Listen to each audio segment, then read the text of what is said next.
Welcome to the debate where we really try to dig into substantive issues and illuminate different perspectives. Today, we're tackling something that's become incredibly widespread. Mindfulness practices in, well, basically contemporary society. It's everywhere, isn't it? Apps, corporate programs, even schools. It really is. And that ubiquity brings up some important questions. Exactly. And our core question today is this popular secular application of mindfulness, especially when we see it in big institutions, is it a universally beneficial and safe practice for our well-being? Or are we maybe overlooking some significant risks and limitations? Could its mainstream integration actually be doing more harm than good for certain people, or even for societal structures? Right. And this isn't just, theoretical musing. We're drawing on a pretty rich body of research here. Reviews, personal accounts, looking at both the upsides and the potential downsides, all coming from our source material. So my perspective today, just to lay it out, is that the empirical evidence really does strongly support these mindfulness-based interventions, MBIs, you often hear them called. I think they work for a diverse range of people and conditions, and they have a genuinely transformative potential for both mental and physical health. And I'll be taking a more critical look. I want to examine the, let's say, ethical side of this secular mindfulness movement. I'll be highlighting some documented adverse effects and, frankly, questioning the almost uncritical enthusiasm around applying it universally, especially when, proper safeguards or qualified instruction might be lacking. Okay, so let's dive in. Why are so many people embracing mindfulness? From my standpoint, these mindfulness-based interventions are proving to be remarkably effective across a really wide spectrum of challenges, mental, emotional, physical. If you look at the big comprehensive reviews, like one by Zhang and colleagues, they consistently confirm that these practices are effective in reducing things like depression, anxiety, stress, insomnia, things many people grapple with. But it's not just about reducing the negative. It's also about improving things like pain management, helping with addiction recovery, and even fostering more pro-social, kinder behaviors. And the benefits, they seem to extend beyond just mental well-being. Mindfulness practices are actually showing improvements in physical health markers too. Think lower blood pressure, relief from chronic pain, better sleep quality. HelpGuide.org, for instance, points out its role in managing heart disease and even alleviating some gastrointestinal issues. What strikes me is how mindfulness doesn't just say calm the mind temporarily. It seems to actively rewire our ability to cope. It enhances everything from our physical resilience to our mental fortitude. We're also seeing it prove beneficial in all sorts of settings: hospitals, clinics, schools, workplaces. Its proven ability to help people accept difficult emotions and gain perspective. Well, that's led to it being integrated more and more with other therapies like CBT, cognitive behavioral therapy. And importantly, MBIs are generally considered relatively safe and often quite cost-effective too. They offer a really valuable tool for personal growth and resilience, provided, of course, they're engaged with intentionally. For me, the sheer volume of evidence pointing to its transformative power is, well, it's just too vast to ignore. Okay, I hear that, and I understand the appeal of those benefits. But I really come at it from a different angle.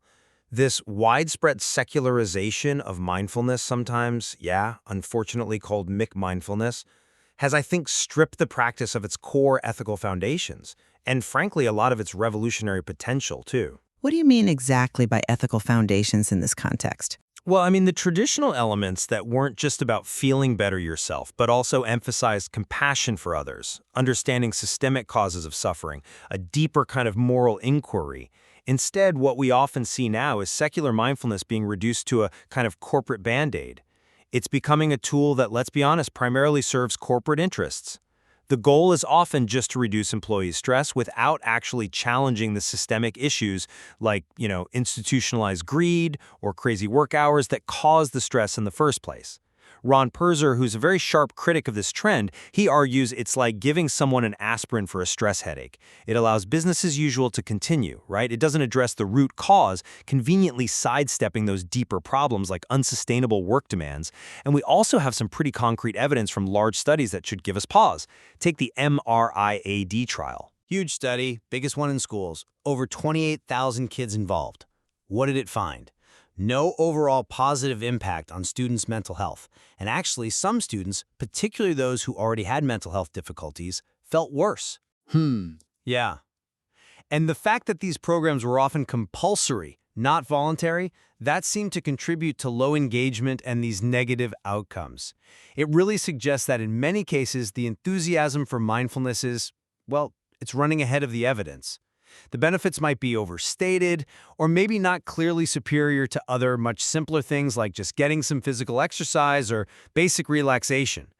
Without that proper ethical context, without focusing on the social causes of suffering, this kind of secular mindfulness risks just propping up an individualistic, profit-focused status quo. Okay, you've definitely raised some important points there about implementation and the ethical framing. That's fair. However, let's think about some of the challenging experiences that people report. Now, these are undeniably real. I'm not dismissing that. But many of these so-called adverse effects, especially if they happen within a well-supported practice, well, they can often be seen as part of a deeper, maybe even transformative process, not necessarily inherent flaws in the practice itself. For instance, there's a study by Shapiro. It looks specifically at adverse effects, but it also noted that many individuals actually found positive aspects or transformative learning within those difficult experiences, even when they initially described things like terror and insecurity. We even hear similar things anecdotally, right? Online forums, Reddit, for example. You see people talking about experiencing, say, depersonalization, that feeling of being detached from yourself, or confronting really painful memories. But then many of them go on to say they ultimately felt better, or they even saw these tough experiences as a kind of gift that led to greater self-understanding. So these aren't always just purely negative outcomes. Sometimes they are pivotal moments. If these experiences are handled with appropriate guidance with trained instructors, they can lead to profound self-awareness and strength. They can help people navigate their inner worlds with more resilience. It's maybe about understanding that sometimes deep personal growth can be profoundly uncomfortable, but still ultimately beneficial. Respectfully, I just don't think we can universally paint these experiences as simply transformative processes for everyone.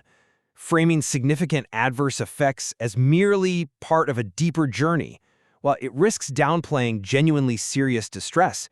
It can sound quite dismissive of real suffering, can't it? The documented prevalence of genuinely adverse effects, I think, directly challenges this idea of universal benefit. That Shapiro study you mentioned? Yes, it found positive aspects for some, but it also found that nearly 63%, 62.9 to be exact, of long-term meditators reported at least one adverse effect. And a significant chunk, 7.4%, had such profound negative effects, they stopped meditating altogether. And here's a key point. Adverse effects actually increased with the length of practice in some groups. These aren't just minor discomforts we're talking about. They include things like increased negativity, disorientation, real interpersonal difficulties, even a sense of alienation from society. Okay. And the anecdotal evidence from places like The Guardian or Reddit really brings this home. You read accounts of people having panic attacks, depressive breakdowns that sometimes include psychotic elements like hallucinations or delusions, dissociative episodes, even tragically suicidal thoughts linked to their practice. For people who are psychologically vulnerable, maybe with a history of trauma or certain mental health conditions, meditation isn't always benign. It can, as researchers Farias and Wickholm warn, amplify inner problems or seriously challenge the ordinary sense of self. This can lead to unexpected distress, re-experiencing trauma, or in some cases even triggering psychosis. Someone like Ruth, a clinical lead in mindfulness therapy, emphasizes, if you have PTSD, for example, certain meditation practices might be too difficult.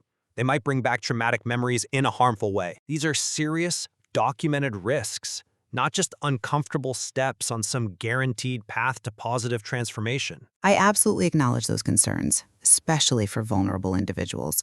And I couldn't agree more that proper guidance is critical. That's non-negotiable. However, I worry that focusing perhaps too heavily on the negative risks obscures the really extensive individual benefits that actually empower people to navigate these challenging systems we live in. Mindfulness equips individuals with, I think, essential tools for self-regulation, for resilience, for emotional control. The meta-analyses we talked about, including Zhang et al.'s work, they consistently show moderate to strong effects on reducing stress. They even show a beneficial effect on stress hormones like cortisol. So by strengthening individuals from the inside out, mindfulness enables them to engage with their environments more effectively. This isn't about passively accepting problems. It's about building the internal capacity to confront and adapt to external pressures. Whether that's a demanding job or even engaging in something like political activism, Mike Slott's review of Purser's book, for example, actually notes the positive impact mindfulness had among some political activists, helping them deal with things like ego-driven agendas and organizational dysfunction that fostered both individual and collective transformation. So this suggests mindfulness can contribute to systemic improvement by strengthening the people within those systems rather than just being a way to passively cope. That's an interesting way to frame it, but I would counter that this very focus on individual coping mechanisms can in fact be part of the problem itself. Ron Purser's critique, which I find quite powerful, views McMindfulness as a kind of new capitalist spirituality, precisely because it so often fundamentally misses or ignores the social causes of suffering. Instead, it acts as a palliative, right? A temporary fix. It allows business as usual to continue rather than forcing a challenge to things like institutional greed or systemic ill will. Think about why corporations adopt these programs. Is it always purely altruistic? Often, it seems driven by wanting to boost productivity, reduce sick days, and what that does effectively is shift the blame for stress away from, say, unfeasible workloads, poor management, or lack of resources, and puts it squarely onto the individual employee. As Will Davies noted in The Guardian, it can actually make it harder for employees to complain about stress if the company says, well, we provide relaxation classes. It can reinforce a sense of powerlessness. Using mindfulness as a kind of quick fix for deep-seated systemic problems, instead of actually addressing the root causes of suffering. Well, that approach seems deeply fraught with contradictions to me. It lets the system off the hook while making adaptation entirely the individual's burden. I'm not entirely convinced by that line of reasoning. It seems to conflate the motivations of certain institutions with the inherent value and, importantly, the robust evidence for the practice itself. What we're actually seeing is a continually growing body of high-quality research. We're talking numerous systematic reviews, meta-analyses. These are studies that pool data from many individual studies, and they consistently support the benefits of MBIs for various conditions and populations. Zhang et al.'s review, for instance, it acknowledges that, yeah, maybe earlier studies had limitations, but there's a very clear and ongoing call within the field itself for a higher quality of research studies, for adequate sample sizes, longer follow-up. That's not a sign of weakness. That indicates a strong commitment to rigorous science, to constantly improving the evidence base. Mindfulness, when it's taught properly, when it's practiced appropriately, is being integrated into mainstream medicine and psychology, often alongside established therapies like CBT. Now, this integration isn't happening in some kind of vacuum. It underscores the practice's growing scientific legitimacy and its increasingly solid evidence base. It shows a clear move towards greater rigor and acceptance within the wider scientific and medical communities. So it's a field that's evolving with scientific inquiry, not trying to ignore it. That's one way to look at the evolving research, certainly, though I would frame it slightly differently. The perceived robustness of the evidence is precisely what I think needs questioning. Researchers like Farias and Wickholm, they assert the literature is still, quote, plagued by conceptual and methodological shortcomings. They argue that the enthusiasm is ahead of the evidence. They point out that even these large meta-analyses often find only moderate improvements in things like depression, anxiety, and pain, and often very small improvements in stress reduction or quality of life. And crucially, they often find mindfulness is not more effective than other interventions, things like physical exercise or just simple relaxation techniques. So yes, the benefits might be real to some extent, but perhaps not as uniquely powerful or universally applicable as is often claimed. But for me, the most alarming aspect really circles back to teacher training. There's what's been called an alarming lack of professional or statutory registration for mindfulness teachers. What does that mean in practice? It means individuals with potentially little formal training in mental health can set themselves up delivering programs to the public. Right. And that poses a significant risk, doesn't it? Especially when people who might be experiencing genuine mental health difficulties end up in community groups or workplace sessions led by instructors who are inadequately trained to handle complex situations. Imagine, for instance, someone with unmanaged PTSD or perhaps bipolar disorder joining a general class where the instructor just isn't equipped to recognize the signs of distress or respond appropriately if a practice becomes triggering. For individuals with these kinds of vulnerabilities, expert guidance is absolutely critical, as experts like Ruth emphasize. Yet that critical guidance is often missing in these widespread, sometimes quite commercialized applications. The effectiveness of any technique really depends on how it's implemented, and in this case, the safeguards just don't seem robust enough for the kind of uncritical, widespread deployment we're seeing. Well, this has certainly been a really insightful exchange. I think we've covered a lot of important ground. From my perspective, to summarize, while yes, rigorous research is always evolving and should continue, the collective evidence we have now does firmly establish mindfulness as a powerful and, for many, a beneficial tool. It helps cultivate mental, physical, emotional well-being across diverse contexts. It fosters self-awareness, resilience, compassion. It enables individuals to navigate life's complexities more effectively. And I still believe it can even contribute to positive social change by strengthening individuals from within. The challenges, the adverse effects, they are real, they're important, they need to be addressed with proper safeguards and qualified instruction, but they don't, in my view, negate the profound potential and the genuinely positive transformations that many, many people experience. And I'll conclude by just reiterating the critical need for a much more cautious, more nuanced approach to mindfulness overall. I hope this discussion has illuminated that the sometimes uncritical adoption of secular mindfulness, often detached from its deeper ethical roots and implemented without adequate safeguards, it really does pose real risks, particularly for vulnerable individuals. I think it's essential we keep questioning whether this focus on individual coping might be effectively distracting us from tackling systemic issues. And we absolutely need to demand higher standards for research quality, for teacher training, and for ensuring personalized application so that mindfulness genuinely serves the well-being of all, not just a select few, and certainly not just corporate bottom lines. This is indeed a complex issue, and it absolutely requires continued, rigorous, high-quality research. Research that really takes into account individual differences, that explores the mechanisms of how it works, and, crucially, carefully monitors for any adverse events. And we have to emphasize the importance of thoughtful engagement with these practices. It needs to be informed by multiple perspectives, like the ones we've discussed, and always prioritize genuine well-being over just, jumping on a trend or adopting something uncritically. Absolutely. Leaving our listeners, hopefully, to consider for themselves how mindfulness might best be integrated or perhaps approached with caution in their own lives, and indeed in our society as a whole.